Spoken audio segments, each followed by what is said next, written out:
and Tobago, and welcome to the playlist. I am Keejan Haynes. We're back once again for a thrilling evening of some of the most young, dynamic performers in the country. I guess we can call tonight's episode the Guitar Hero episode. We have three fantastic performers, Ronaldo Ramai, Dax Carter, and Aaron Lau Chutung. We're here exclusively on Facebook, CCN TV6 Trinidad and Tobago, and the playlist TV6.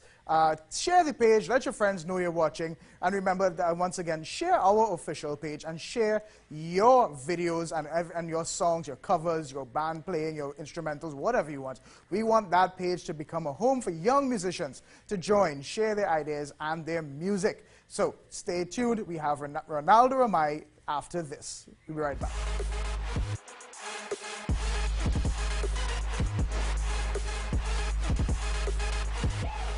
Welcome back to the playlist. I'm joined by Ronaldo Ramai. He's been performing guitar, bass, keyboards, and drums live on stage from the tender age of 10 years old. And he still continues to perform today, making him a highly sought-after session artist with well over 500 performances under his belt.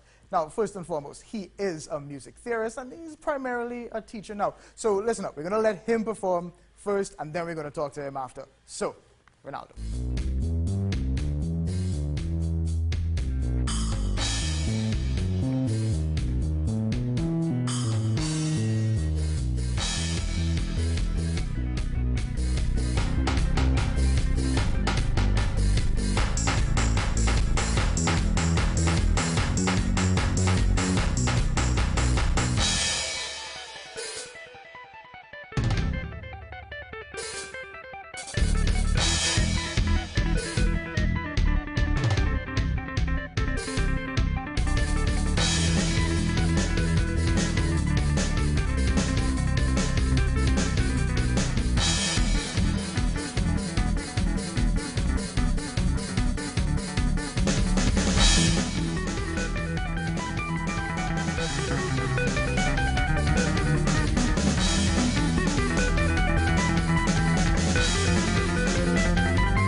What a performance. I mean, congratulations, Ronaldo. I mean, Thank you very much. so let's talk about this. You started at 10. Yeah. Classically trained? Did you get professionally trained, go to school, or is this all self-taught? Self-taught. This is all self-taught. From day one, yeah.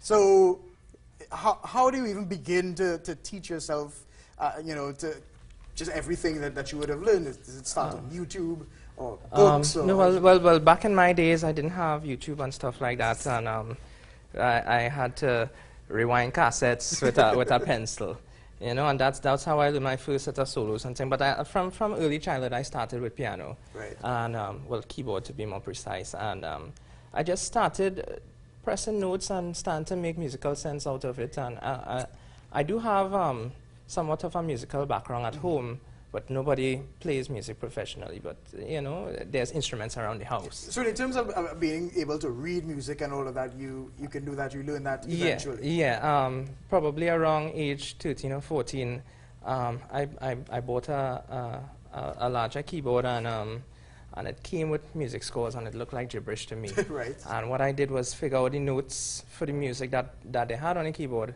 and then look at what's on the paper and try and make sense of it. So you wouldn't have learned it the way that we learn it at EGBDF, FACE, like lines and spaces. No, well, I mean, looking at glimpsing little books and things like that, I see which are the notes and stuff, and I started to push for the academic side probably around age 15 and things. All right, and you say you're a teacher now, primarily. So have you given up on performances, or is this your bread and butter? Teaching is my bread and butter, and is my passion, because I want to help people feel what it feels like to do this. Right. And but I've been pushed into composition and pushed into retirement due to having some area illnesses with my hands, carpal tunnel syndrome, some nerve issues and some muscle issues. So sometimes growing up, I needed to pace myself. Was that specifically related to playing the guitar, or was it something? I don't think so. I think I play a lot of instruments, and my hands are very I would say tender after I practice. So when you go on, you do daily activities and things like that without taking care of your hands. Right. Playing guitar and then go on playing this and then go on lifting up that is not a good combination. So what was it like when you realized that it started to hurt and it was becoming too unbearable? And what was that like, especially as a musician? That was nights of tears, man. That was nights of tears. I couldn't find a way to deal with it, and eventually, I just had to. You know, and now I make sure my students take care of the technique, take care of their hands, you know. Pace yourself to play 16 hours a day like I used to, you know, make sure. So I know a lot of people use music as therapy, but your music was kind of your pain. So what was your therapy throughout all of this? Composition. I started to write music and I got more into teaching. And I tried to kind of live through my students, live through my friends, you know, and still try to, as one of my own students invited me here to do this. Nice. So you ran, I mean, there were so many genres that passed there. There was like the classic rock, and you got a little funk at one point, a little bit, a tinge of calypso, you kind of heard a bit too. Is this, how much of that was your original composition, covers, or just some things that you tweaked? The entire thing. I had them in many little pieces before, and I kind of put them all together from a big concert a long time ago. And things didn't go well with the concert, and I didn't perform again, so I saved it, and I entered a guitar competition in 2013, and played this, and I won. All right. Yeah. So this is your go-to master performance. Yeah. And we were so glad that you were able to bring it there for us. Thank so you. just let people know if they want to get in contact with you and find you anywhere. Let me know where you get 707-7250, that's my personal and business number. And you could type in my name, Ronaldo Ramai, at rocketmail.com, or search me on Facebook and YouTube. All right, Ronaldo, fantastic performance. I'll let you take us out to break. Ronaldo Ramai, everybody. Thank you.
Welcome back. So we're turning it down a little bit. So we're sitting here and we realize it's gone from standing and jabbing to sitting and strumming a little bit. So we have Aaron Lau Chutang. He began his journey on the guitar at the age of 14.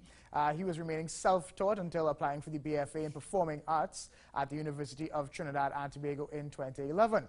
Now, after participating in the second Jazz Lab program, envisioned and run by the late Dave Marcelin, he studied under the tutelage of Theron Shaw. Now, within the last few years, he's performed as a freelance musician.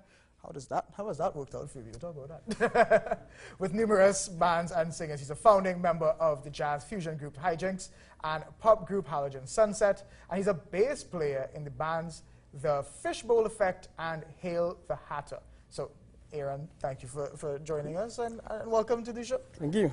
So, freelancer, let's talk about this. So how is a freelance musician doing in Trinidad and Tobago at this time? It's been pretty good.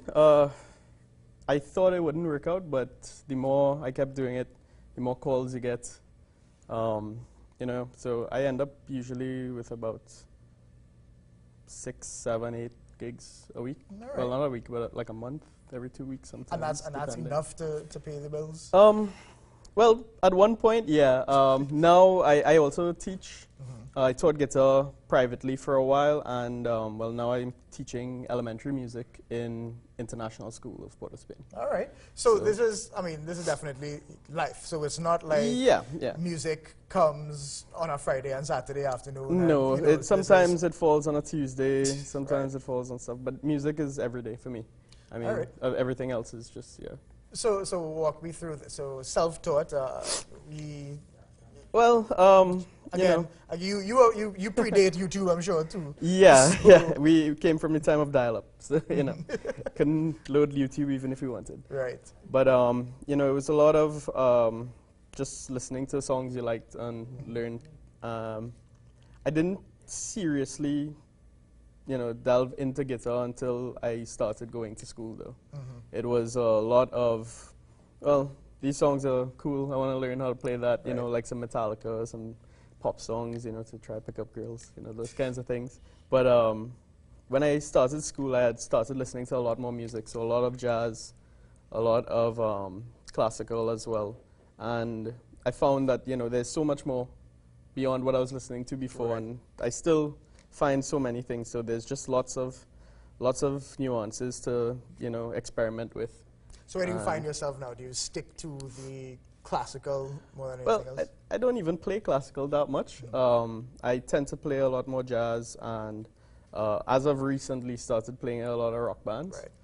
Right. We have a big market for jazz, don't we? It's not huge, but it's bigger than some of the things. Like the rock market is not huge in Trinidad, but it's surviving and it's doing better now than it was a couple of years ago. So yeah. All right. So what are you performing? Are you performing originals or? I'm gonna be playing 2 originals and a jazz cover as well. All right. I'll leave it to you, and I will be right back after a bit, and we'll talk some more. Great. Thanks very much. All right. Check it out.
So you remind me of a friend of mine who used to perform in music festival, and he used to be in Queen Soul. This was the old Queen Soul when before they renovated and everything and put proper songs.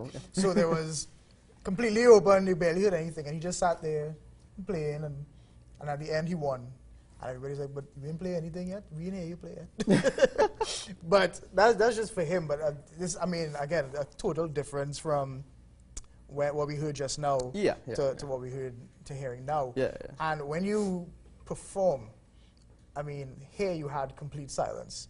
But if you ever perform something like that, how does that resonate with the audience?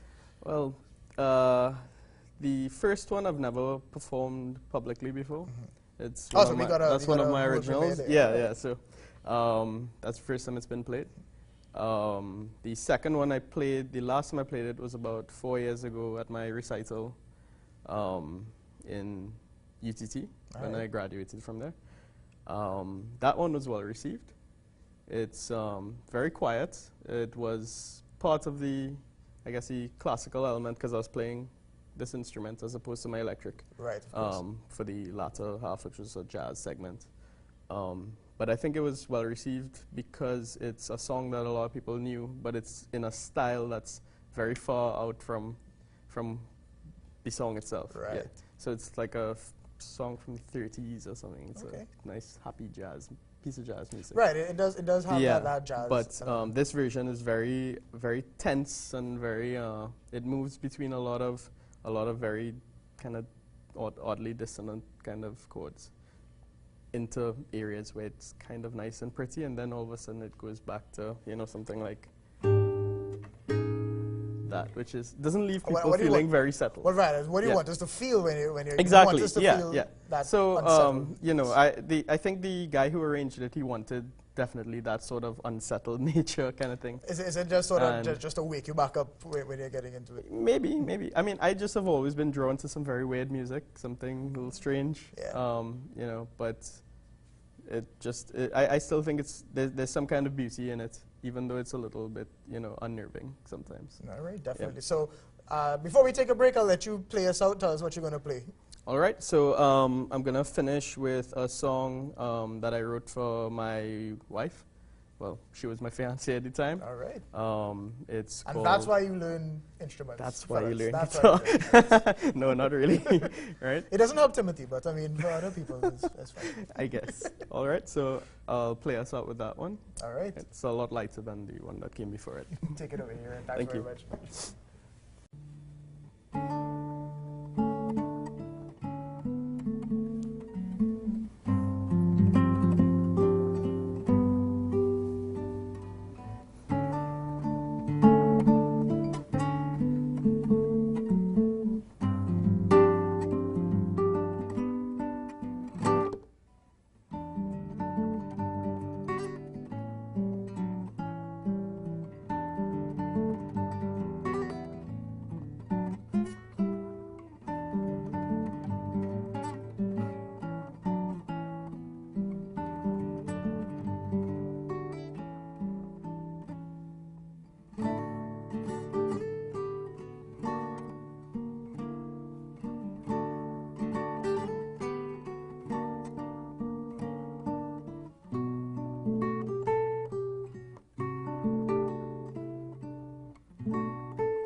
right, welcome back. So we decided to give somebody a little shot.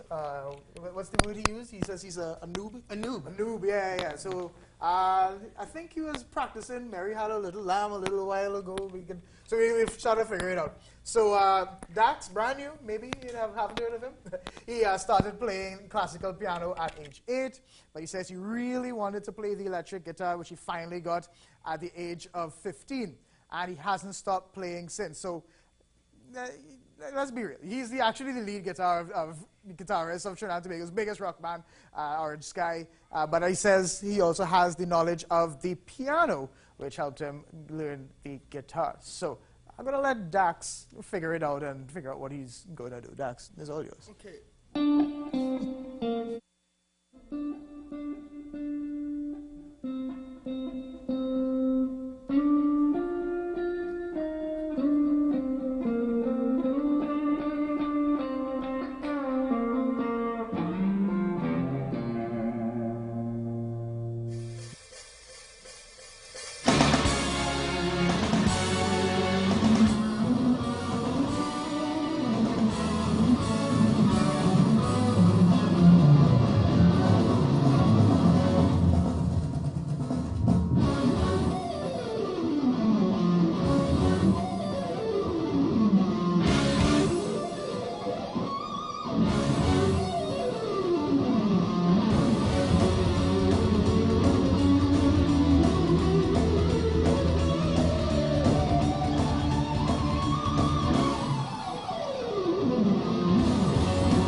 Yeah, Thanks, man. this is a good step. Mary had a little lamb to a little. I'm trying, dude. This is. I mean, this seems like hours of Guitar Hero, like yellow, yellow, red, red, green, green. Yeah, and sometimes I miss the blue button. So I mean, obviously you're really good at what you do, and you play with Orange Sky. Yeah, one of the bands I play with. One of the bands you play with. So I'm with Aaron and Haley Hatter as well, and in the Carters with my siblings. Those are the three main things I focus on: Sky, Carters, and of course Haley Hatter. And is this it? This is your passion, your future, your everything when you do Yeah, this? I love music. I mean, I'm not very good at anything else. This is what I do. So what's it been like? When did you actually get into your first band and start performing and realize that this is what you wanted? Pretty much out of A-levels. At that point, I thought I would do, pretty much maybe sell real estate and then do guitar on the side. But, Right. the plan was for me to go Berklee College of Music. That was my dad's plan for me, and I really wanted it. But he passed away, God bless his soul, and that dream died with him. And before I knew it, I just got caught up with my first band, Crash, and at that point I realized that I wanted to make music It's a lot of suffering, eh? It's not all glitz and glamour. Well, tell me about the suffering aspect of it. What is it that we don't see? Because from the outside, it always looks like fun. Well, it is fun. Eh? Right. It's fun to do this. I love doing it. But what people don't talk about enough is the sadness that goes with it. You get down because you don't make as much as the normal person doing a job. So it's all about how many gigs you get. It's a big gamble, and it makes you wonder sometimes if your choice is right. But then you have moments like this where you feel like this is the right choice. And when you're on the stage and everybody. And you feel that rush. It's yeah. the best high in the world. You can't get that anywhere else except on a stage. And I love it. And if I had to live all over again, I'll choose music again. And when you do you get to tour a lot? I mean, obviously music helps you see the world. Yeah, stuff, I've done right? some small things. I've gone LA with my first band, Crash, for a championship performing thing, Right. which was a lot of experience and fun. And other than that, I did some small tours around Orange County, in terms of like in the islands and England doing a record and some gigs up in London. So I haven't gone out as much as I'd like to. But it's there. It's there. you're My still plan young. is to get out there, man. Get out there, no matter what. Is there no? You play with bands and you play with your family and all that. So this is a family affair. Is it easy, straddling all of these different bands? Does anyone ever get jealous? Do you ever get double booked? How does that work? I mean, no one gets really jealous, but you do feel, people feel like, sometimes it could be a little neglecting when you had to do other things. I mean, Aaron can tell you that, eh? But I try to keep it within that three element. The only other element outside of those three bands is what I want to do solo, like this kind of stuff. Right. I really want to push myself as that guitar player. I only recently discovered I wanted to within the last couple of years. So you want to be that slash sort of element where you are more than just the guitarist player. in the band, but you are also in yourself a brand, that sort of Well, I guess, yeah. Westmoreland. I love Westmoreland, yeah, right. yeah. So Yeah, that is the dream, to make myself Without into the a crazy brand. Maybe I might do that. everybody needs a shtick. That's what I'm saying. I think I got my hair, but I'm always trying to find myself more. I grew up, trying to be like my heroes, and there's no shame in that. They grew up trying to be their heroes too, Right. and the circle must go on, So I'm hoping I can get out there to the international platform. That is what all the hours of practice are for. And yeah, that's the dream. Yeah. All right. So, well, you are performing for the international audience, and this is all yours. I leave the stage to you. Woo! Hello, people. How are you? Hello, Port of Spain. Hey, can I get more guitar in the monitor? Yeah. Way more.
And that's our show. Thanks for joining us. Thanks to Ronaldo, Aaron, and Dax for a fantastic show. Thanks a lot to Caribbean Entertainment Technologies for the rocking sound system that we had tonight. We are going to be right here next week. This is the playlist. You know how to find us, the Playlist TV6, and we're on the TCN TV6 Facebook page. Follow both of us. We're going to let them take us out. See you next week. Bye-bye.